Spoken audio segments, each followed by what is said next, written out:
भाग्यविधाता भाग 7. आधीच्या भागात आपण पाहिलं की त्रिशाच्या चेहऱ्यावर विकृत भाव होते. ती जे बोलते ते केल्याशिवाय राहत नाही. पण विश्वजितला तिची काळजी नव्हती, कारण त्याला त्रिशा कधीच आवडली नव्हती. विश्वजितच्या मनावर राज्य करणे इतकं सोपं नव्हतं. त्याचं एकटंपण दूर करण्यासाठी एखादी खास मुलगी हवी होती, जी त्याला खऱ्या अर्थाने प्रेमाचा अर्थ शिकवणार होती. आता पुढे. हॅलो आंटी, कशा आहात तुम्ही? त्रिशाने रीटाला मिठी मारत विचारले. मी ठीक आहे बेटा, पण हे काय? तू तर दिवसेंदिवस जास्त सुंदर दिसत चालली आहेस. क्या बात है. रीटा तिला कोपरखळी मारत म्हणाली. उलट कॉम्प्लिमेंट तर मी तुम्हाला द्यायला हवं. या वयातही तुम्ही स्वतःला इतकं छान मेंटेन ठेवलं आहे. उलट माझं लग्न झाल्यानंतर तुम्हाला जास्त अटेन्शन मिळणार आहे, त्रिशा म्हणाली आणि रीटा हसली. बरं झालं त्रिशा तू आलीस, नाहीतर मी खूप एकटी पडले होते. तुला तर माहीत आहे की या घरात मला कशी वागणूक मिळते, रीटा डोळे पुसत म्हणाली. ती नेहमीच त्रिशाकडून सिंपती गोळा करत होती. तुम्ही वाईट वाटून घेऊ नका. विश्वजितचा स्वभाव तुम्हाला माहीत आहे ना. एकदा का आमचं लग्न झालं त्यानंतर मी त्याला बरोबर सरळ करते, त्रिशा कॉन्फिडन्सनी म्हणाली. मला भीती वाटते त्रिशा. विश्वाची हरकते मला ठीक दिसत नाही. मला नाही वाटत की तो सहजासहजी या लग्नाला तयार होईल, कारण आजकाल तो बदललेला वाटत आहे.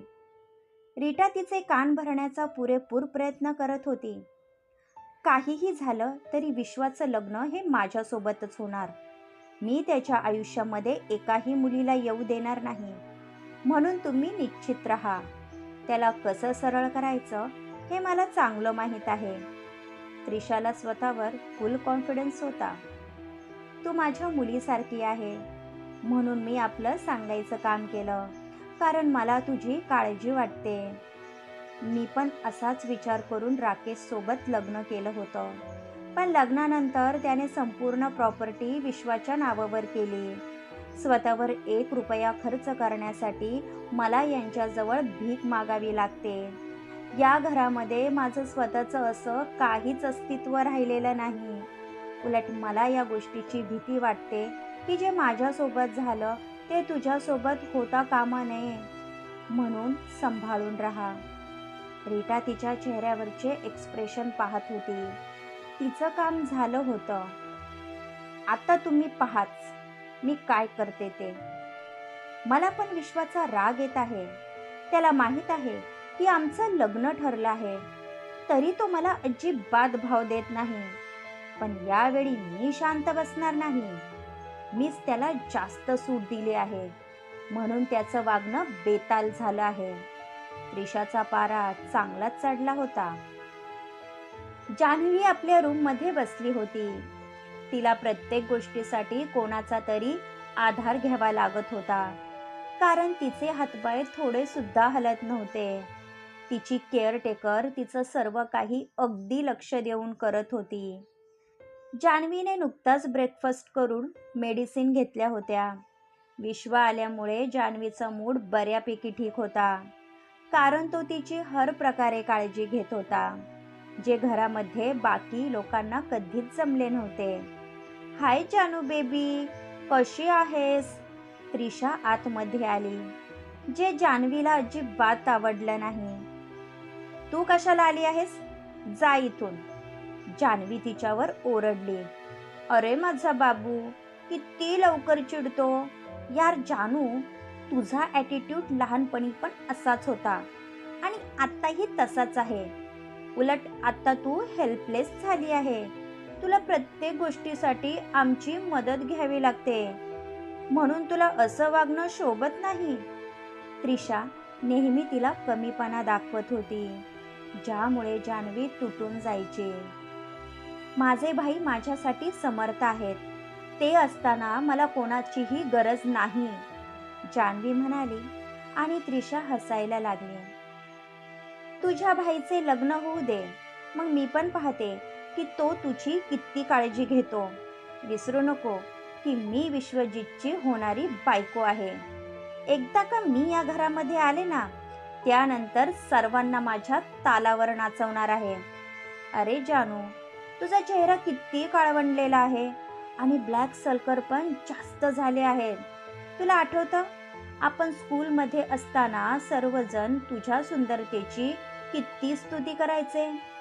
पण अफसोस, आता तू काळाच्या ओघामध्ये कुठेतरी हरवली आहे. बिचारी जानू, तुला संपूर्ण लाईफ या बंद खोलीमध्ये राहावं लागणार आहे. असे बोलून त्रिशा निघून गेली आणि जान्हवी मोठमोठ्याने रडायला लागली. त्या दोघी लहान असताना त्रिशा नेहमी तिच्यावर जळायची, कारण जान्हवी दिसायला जितकी सुंदर होती तितकीच अभ्यासात पण हुशार होती. त्यामुळे सर्वजण तिचं कौतुक करायचे, जे त्रिशाला अजिबात आवडत नव्हतं. म्हणून तिची अशी अवस्था पाहून त्रिशाला मजा येत होती. विश्वजित ऑफिसमधून लवकर घरी आला होता. यापुढे तो जान्हवीला सोडून कुठेही जाणार नव्हता. त्याने पाहिलं तर त्रिशा ही रीटा आणि राकेश सोबत बोलत बसली होती. तू अजून गेली नाहीस? विश्वजितने रागात विचारलं. पाहिलं अंकल, हा तर आत्तापासूनच मला घराबाहेर काढायला पाहत आहे. तुझ्या माहितीसाठी सांगते की काही दिवस मी याच घरामध्ये राहणार आहे.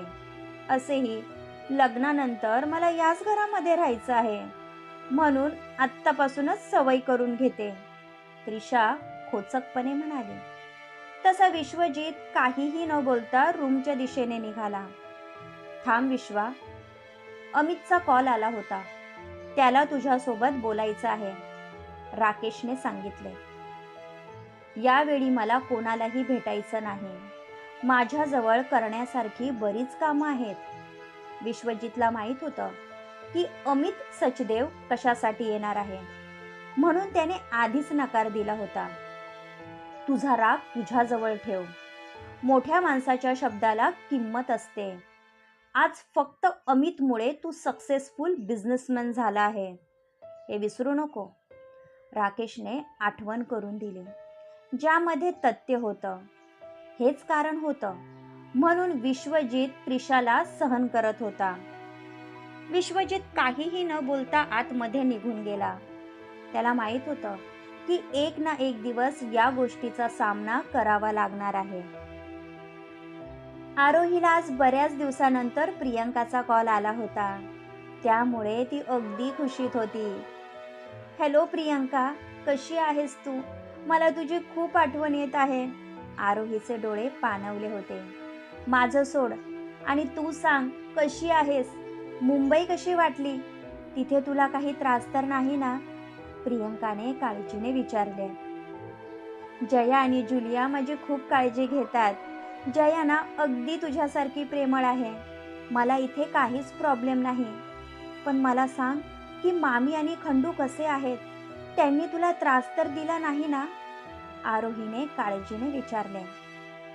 तुला ट्रेनमध्ये बसवल्यानंतर मी त्यांच्या घरी पोलीस घेऊन गेले आणि त्यांनी तुला गायब केले आहे असा खोटा आरोप लावला, म्हणून पोलिसांनी त्यांना अटक केली आहे. सध्या दोघे जण जेलमध्ये खितपत पडले आहे. मला जेव्हा वेळ मिळेल तेव्हा मी तुला भेटायला येईल, पण तू मात्र अजिबात इथं यायचं नाही. स्वतःची काळजी घे.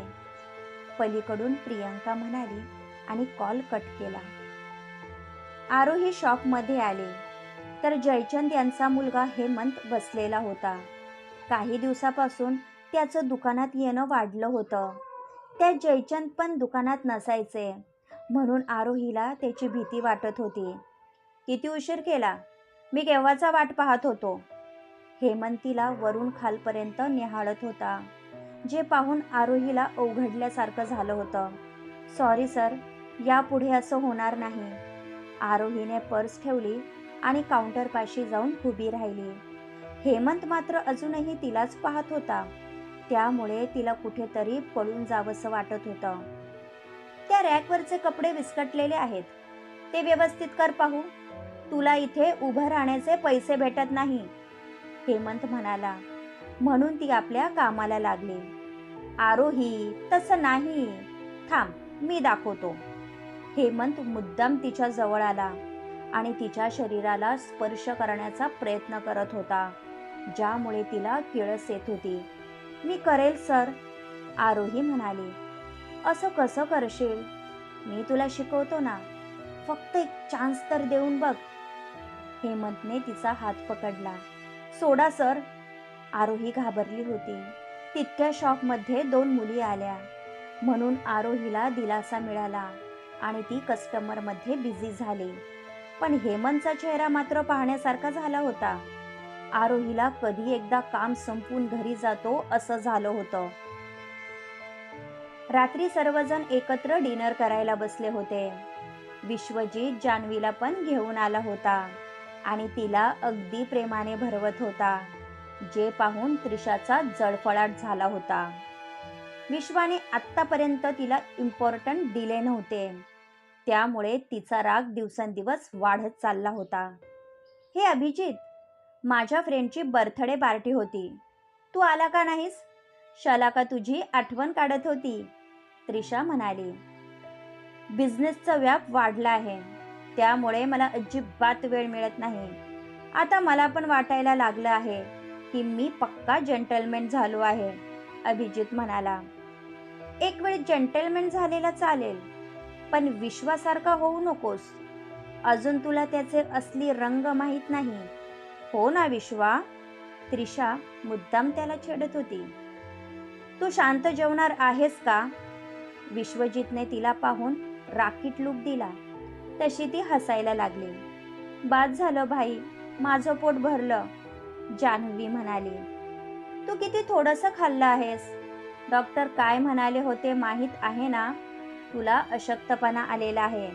हे थोडंसं संपव, त्यानंतर आराम कर, विश्वजित म्हणाला. नशीबवान आहेस जान्हवी, तुला इतकं प्रेम करणारा भाई मिळाला आहे. उगाच का मी तुझ्यावर जेलस फील करत असते, त्रिशा म्हणाली. जान्हवीने रागात तिच्याकडे पाहिले. प्रेम करणारी व्यक्ती भेटायला पण भाग्य लागतं, जे फक्त नशीबवाल्यांना मिळतं. जान्हवीने पण तिला टोमणा मारला. तुला पण बोलता येतं? चांगलं आहे, मी लक्षात ठेवल. हे, मी काय म्हणते, उद्या मी माझ्या फ्रेंडला बोलावून घेते, आपण मस्त पार्टी करूयात. तुझ्या स्कूल फ्रेंडला पण मी इन्व्हाइट करते. किती वर्ष झाले असतील तू कोणालाही भेटली नाही, त्रिशा म्हणाली.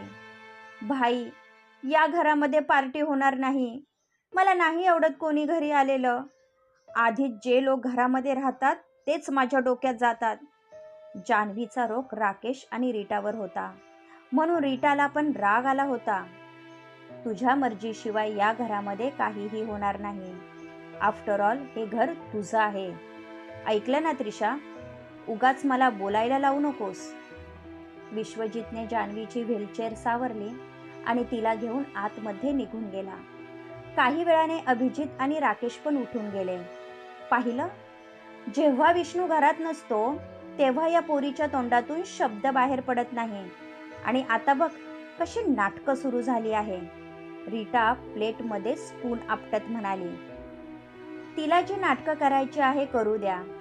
एकदा का मी या घरामध्ये आले त्यानंतर तिला सरळ करेल, पण यासाठी मला तुमची साथ हवी आहे, त्रिशा म्हणाली.